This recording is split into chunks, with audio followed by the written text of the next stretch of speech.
Welcome to another episode of Eat, Smoke, Drink. You're in luck today because this is my 5th dram review. That means I'm a little bit tipsy. Anyway, today I'm reviewing the single cask Glendronach 30-year-old. The ABV on this thing is 50.5. So I believe it is a Pedro, it's a Pedro Jimenez butt. It said butt. Pedro Jimenez butt. If you're not aware of what Pedro Jimenez is, go and Google something. I'm not going to explain it to you. I'm just kidding, I will. So basically it's like a type of sherry that's made from like a semi-dried grape, and it's like a syrup. So viscosity, flavor profile, it's just sugary, nectary, very viscous. And it's one of the most sought after barrels because it is so palatable, it's not even funny. It's so quaffable. Look, first I want to comment, I don't want to speak too soon, but I don't believe this is chill filtered. Non-chill filtered and no artificial coloring. Great. And I'll tell you why I made note of that today. But let's get nosing first. Oh, looks like a storm is a brewing. Oh, look, classic Glendronach Pedro Jimenez sherry cask. It is just Christmas cake in a bottle, but the 30-year-old does carry something a little bit different to the others. It's old as shit. So 30-year-old is the oldest Glendronach I've ever had. It's older than me, in fact.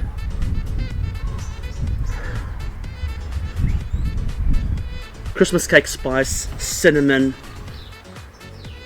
heavy tannins like a double bag tea. Everyone likes a good double tea bag. Sweet, sugary, caramel. It's just everything quaffable, everything dessert. Christmas pudding. Oh, you can't really fault it on the nose. A little bit of dustiness to it, minerality. But you know what? That's about it. Don't get me wrong, I'm not bagging this whiskey. Oh, it is going to be delicious, and it is delicious. I've had it before. Oh, no, I don't want to sip yet. Screw it, I'll sip.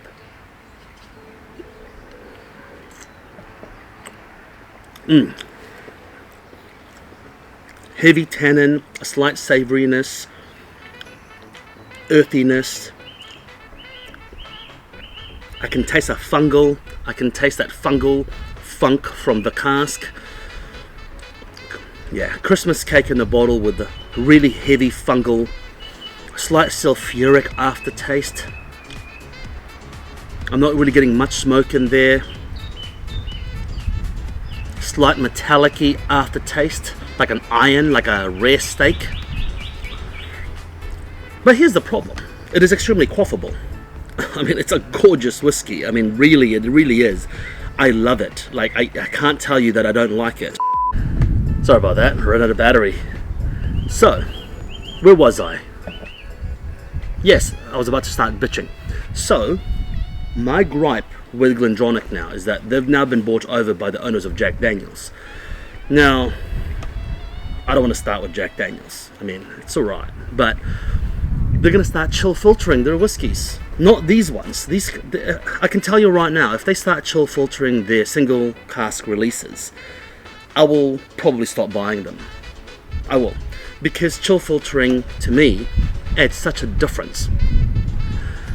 They're going to start chill filtering because they're going to start marketing more into Asia and countries where don't you dare make my whiskey cloudy due to natural reasons.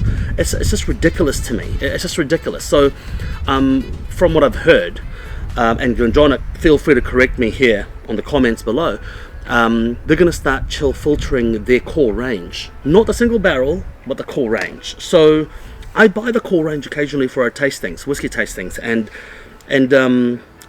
you know what? It's great, but when you chill filter it, it might start losing its life. So, you know, whether or not we're going to buy it, you know, we're a bit purist there, so maybe not. But anyway, back to this. The single casks are excellent. It's excellent. They're always excellent. I've never really had a bad one, and the mediocre ones are so bloody excellent because, you know, the level is up here. So it is fantastic. 30-year-old, diminishing returns, I think. 30-year-old is fantastic, but a 27, 25-year-old has very similar goodness, shall I say. And that's my only gripe with the single cask. But a hell of a privilege. A hell of a privilege to try something that's 3 decades old from the Glendronach warehouse. And I can't really complain. Liquid Christmas cake with a bit of mushrooms. Slight gunpowder. Can't complain. Cigar pairings. I think a peppery, strong Dominican will go with this one. Hoyo de Monterey Cuban. Peppery, strong, robust will go with this one. But something peppery, strong, robust that'll kick you in the mouth, because this is actually an anchor. It drags the flavor profiles down and it'll let it mellow because it's sweet, it's a dessert. In terms of food pairings, I would love to have this with a rich mud cake. A rich mud cake. I reckon that would just be fantastic, a rich mud cake. Until next time, make sure you eat, smoke, drink. Cheers.